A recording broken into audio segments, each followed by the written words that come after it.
les femmes noires sont celles qui passent le moins de temps sur leurs cheveux. Et c'est la raison pour laquelle je ne fais jamais d'afro. Les commentaires sur cette pub. Je sais même pas pourquoi j'ai fait un afro. Vous avez remarqué que je ne fais jamais d'afro. Celles qui me suivent depuis longtemps l'ont certainement remarqué. Et quand on arrive dans ma communauté, on le remarque, je pense, assez rapidement. Et c'est une question qui revient à intervalles réguliers dans mes commentaires et dans les DM que je reçois. On vient me dire que j'aime pas vraiment les cheveux crépus ou que je rejette les cheveux crépus parce que je ne fais pas d'afro. Et parce que quand je fais des shootings photos, quand je présente les cheveux crépus, je les présente mis en pli. Je fais pas d'afro, je mets pas l'afro en avant, etc., etc.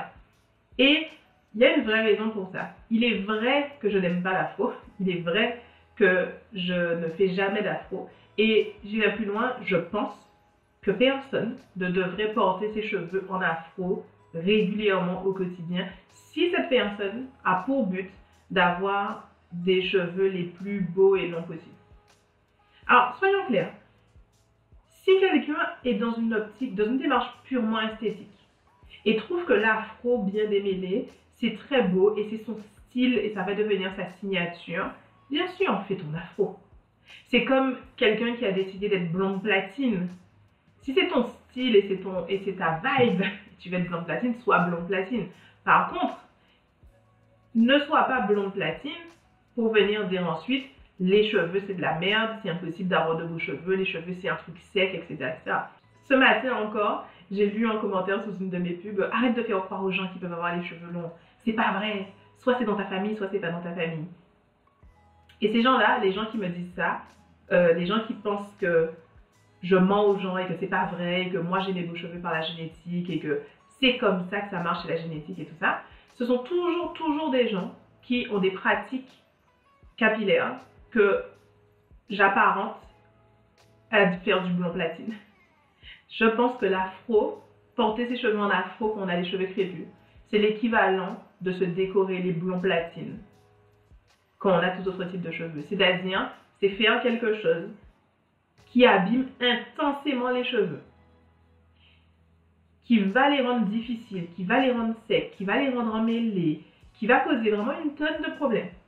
Et qui, si on veut quand même avoir de beaux cheveux, de la pousse, du volume, de la souplesse, etc., il faudra être hyper carré sur ses soins. C'est vraiment l'équivalent. Donc de la même façon que quand tu es blonde platine, c'est soit tu acceptes toi les cheveux courts et un peu moches, mais au moins tu seras blonde platine, et tu fais pas beaucoup de soins parce que c'est pas ton délire. Soit tu es blonde platine et tu veux que tes cheveux soient magnifiques, et donc tu fais énormément de soins pour entretenir ton blonde platine et que tes cheveux soient quand même beaux malgré le fait qu'ils soient blonde platine. Mais petite pause au milieu de tout ça parce que je veux vous parler de mon offre du moment. C'est mon programme Raccourci de la femme pressée et en ce moment il est en promotion à 37 € au lieu de 199. C'est le seul programme que j'ai sur lequel j'applique une telle réduction parce que je l'ai fait pour la première fois en 2020 pour tout vous dire, de donner cette offre incroyable pour ce programme. C'était Cyber Monday, donc vraiment un truc exceptionnel et j'ai aimé ce que ça a fait parce que les femmes ont fait ce programme et ça leur a vraiment permis d'avoir une introduction à la méthode à la folie à un prix qui est hyper accessible, qui est un vrai programme, donc il y a des vidéos, il y a des démonstrations, etc. Donc pas quelque chose de bref comme mes fiches routines par exemple. Et ça a vraiment ouvert la vie capillaire de beaucoup de femmes et j'ai trouvé que c'était merveilleux. Et donc maintenant je le refais, je fais cette promo à peu près 2 fois par an, c'est la deuxième fois, donc la dernière fois de l'année. Je vous recommande d'y aller tout de suite, c'est jusqu'à dimanche minuit, 37 € au lieu de 499 €. Lien dans la vie. Du coup, ramenons ça à l'afro. Quand on porte ses cheveux en afro, on porte ses cheveux d'une façon où ils peuvent très facilement gonfler. Dès qu'il y a un peu d'humidité dans l'air, et même s'il y en a à peine, ils vont gonfler, ils vont se tasser, ils vont s'emmêler. Ensuite, ils seront durs globalement à manipuler. Si on a envie de changer de coiffure, on aura du mal. Si on a envie de les attacher, faire un chignon, on aura du mal. On va devoir brosser comme une bouffe. Si on a envie de, je sais pas, les diviser, faire une tresse, tout ce qu'on voudra faire sera difficile depuis les cheveux en afro. Et en plus, au prochain soin, tout sera plus difficile. Le shampoing mouiller tous les cheveux sera plus difficile. Appliquer du produit partout sur les cheveux sera plus difficile. Démêler les cheveux, évidemment, sera beaucoup plus difficile. On aura des cheveux emmêlés, donc ce sera beaucoup plus difficile de les démêler. Les hydrater, toutes les étapes de la vie capillaire d'une femme noire sont rendues plus difficiles si on part depuis la base d'un afro. C'est vraiment aussi simple que ça. Et c'est la raison pour laquelle je ne fais jamais d'afro. Et c'est la raison pour laquelle je recommande plutôt ce que dans la méthode à l'afro on appelle le mèche à mèche. Mais en vérité, ce que je recommande, c'est de porter ses cheveux bouclés. Et quand je dis ça, c'est là que je reçois les remarques de tu n'aimes pas vraiment les cheveux crépus, tu valorises pas les cheveux crépus. Alors que les cheveux crépus sont des cheveux bouclés. À un moment donné, il faut se le rappeler, c'est fondamental. Les cheveux crépus sont des cheveux bouclés. C'est juste la forme de boucle la plus petite qui existe, mais ce sont des boucles. Et comme tous les cheveux bouclés, la meilleure façon de les porter, c'est boucler. Aussi simple que ça. Si on porte les cheveux crépus comme ils devraient l'être, c'est-à-dire bouclés, que ce soit la boucle naturelle via un wash and go, ou une boucle recréée avec des vanilles, des nattes, peu importe, alors tout est facilité. Au quotidien, les cheveux vont beaucoup plus facilement, déjà on part plus vite le matin. On se lève, on défait des nattes, on a ces boucles en place, on est prêt en 5 minutes le matin. Si on se nattait les cheveux le soir pour aller dormir, ça prend 5-10 minutes. Ensuite, dans la semaine, ils restent relativement stables, ils s'en mêlent pas trop, ils se tassent pas trop, ils vont évoluer dans le sens où ils peuvent gonfler, etc. Mais dans l'ensemble, on va avoir des cheveux qui vont rester globalement, ils vont rester relativement stables. En plus, au moment du prochain soin, toutes les étapes du soin sont plus faciles. On aura des cheveux beaucoup plus faciles à démêler. Ce sera beaucoup plus facile d'appliquer des produits, d'imbiber les cheveux de produits.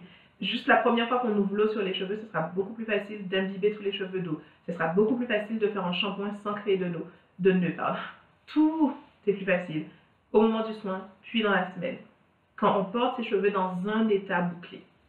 Celui que vous préférez, mais un état bouclé. Ça, c'est une évidence pour moi. Mais en plus, l'afro, porter ses cheveux en afro, c'est difficile. J'ai trouvé cette semaine que j'ai passée avec des cheveux en afro a été une semaine capillaire insupportable. Déjà, faire l'afro, ça prend du temps. Prendre le temps de démêler ses cheveux, si on n'a pas envie d'arracher tous ses cheveux, évidemment, ça prend du temps. Je peux totalement imaginer que beaucoup d'entre vous qui faites un afro, vous passez le peigne, et tant pis pour tout ce qui se trouve par terre. Il s'avère que je vais garder mes cheveux sur ma tête. Donc, ça prend un temps fou, en fait, de faire un afro. Ensuite, mes nattes du soir, parce que encore une fois, j'aime mes cheveux, je veux protéger mes cheveux, donc je ne vais pas juste me mettre un foulard et aller dormir avec un afro. Quelle horreur. Donc, natter mes cheveux le soir pour les protéger, ça prend un temps fou, parce qu'ils sont gonflés, ils sont épais. Ah, hyper chiant. De faire tous mes nattes tous les soirs, c'était vraiment une galère. Quand je me réveillais le matin, c'était pénible à mettre en place, la coiffure. Vraiment pénible. Mais je dois dire qu'une fois que c'était en place, c'était une très belle coiffure. Le volume qu'il y a avec un afro, c'est sûr, c'est sympa. Je ne vais pas enlever ça. C'est beau, une coiffure volumineuse. Donc esthétiquement, j'aimais.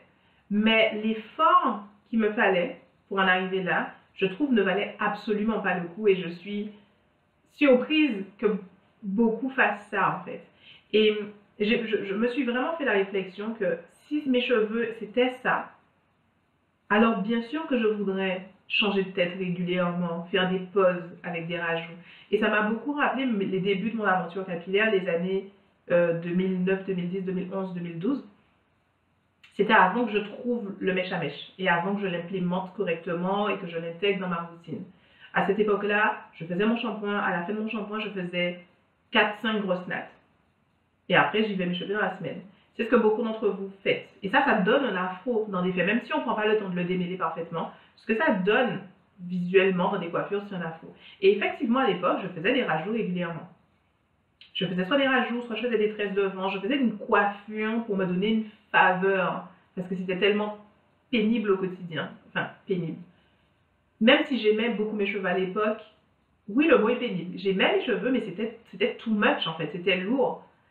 Et la dernière fois que j'ai fait des rajouts, c'était en 2012 justement. Parce que c'était la dernière fois que j'étais dans ce fonctionnement que je commençais à l'époque à trouver absurde. Mais en fait, c'est pas normal. Il doit y avoir une bonne façon, une façon correcte de s'occuper des cheveux crépus qui font qu'on peut les porter tous les jours comme n'importe quel cheveu.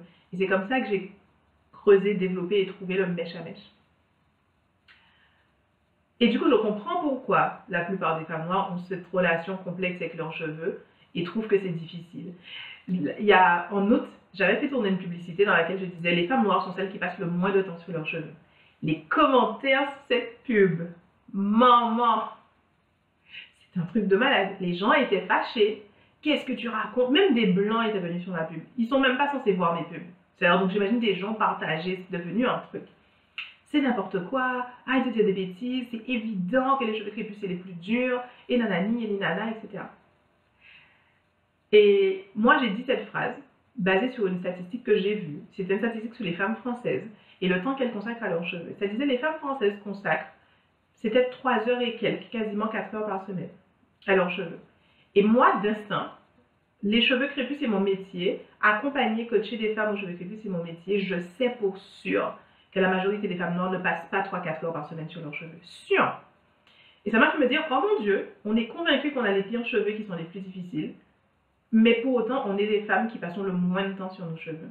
Donc de croire que, donc l'excuse que les gens me donnent, ouais mais les cheveux crépus, c'est parce que c'est trop long, c'est trop pénible, c'est trop compliqué. J'aime mes cheveux, mais c'est trop compliqué, donc c'est pour ça que je préfère mettre des rajouts, faire des tresses, faire des nattes, etc. Les fameuses coiffures protectrices. Je savais d'instinct que c'était faux, hein, mais pour moi, cette statistique venait le prouver. Et tout le monde est venu me dire, c'est pas vrai, les femmes noires, c'est sûr, les cheveux crépus, c'est les plus durs, c'est ceux qui prennent le plus de temps, tout ça. Je suis absolument ravie, parce que cette pub était pour un diagnostic que mon entreprise offre gratuitement. Et à aujourd'hui, 2 mois et quelques plus tard, 13 342 personnes ont répondu à ce diagnostic. Dans ce diagnostic, il y a une question. Combien de temps consacrez-vous à vos cheveux par semaine? Et devinez combien de temps, effectivement, les femmes noires, les 13 342 personnes qui ont répondu à mon questionnaire, qui j'imagine représentent tout à fait un panel des femmes noires, encore qu'un panel un peu biaisé vers des gens, puisque parmi les personnes qui ont répondu, il y a des gens quand même de mon audience qui suivent ce que je dis, donc même biaisé positivement finalement vers les cheveux crépus. 71,4% des gens, des femmes aux cheveux crépus qui ont répondu à ces questionnaires, consacrent moins de 2 heures par semaine à leurs cheveux. Moins de 2 heures. Et on vient m'insulter dans les commentaires quand je dis les femmes noires passent moins de temps sur leurs cheveux que les femmes blanches. Je peux maintenant dire, les femmes noires passent 2 fois moins de temps sur leurs cheveux que les femmes blanches. Pourquoi? Parce que la plupart des femmes noires portent leurs cheveux dans quelque chose qui ressemble à un afro. Comme moi en 2010, 11, 12. 2009, 10, 11, 12. Et comme c'est pénible, comme c'est chiant, parce que les cheveux crépus ne sont pas censés être portés comme ça. C'est pas ça, ça devrait pas être ça. Alors c'est tellement pénible qu'on se dit, je vais faire une coiffure. Je sais pas que ça à faire dans ma vie. Du coup, on se retrouve à abuser des coiffures qu'on appelle protectrices pour se faire se sentir bien, mais qui sont en fait des coiffures qui sont plutôt destructrices pour les cheveux crépus.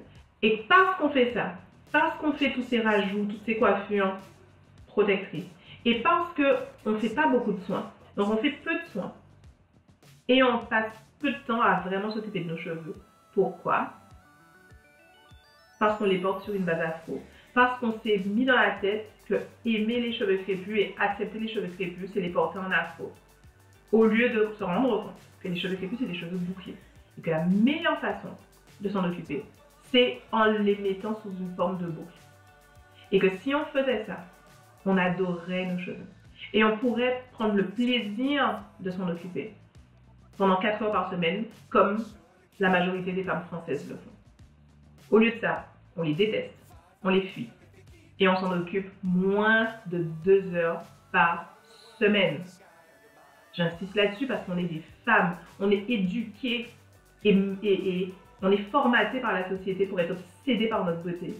Et on est éduqué et formaté pour consacrer un temps démesuré à notre beauté. Le temps que les femmes passent sur leur beauté comparé aux hommes, ça n'a rien à voir. Parce qu'on est formaté comme ça, la société est ainsi faite. Et nous, femmes noires, alors même qu'on a en tête qu'on est censé, que c'est normal de consacrer énormément de temps à notre beauté, sur nos cheveux, on passe moins de 2 heures par semaine. Moitié moins que la moyenne des femmes françaises. Je vous laisse réfléchir à ça. Ok, c'est dans la boîte. Allons manger.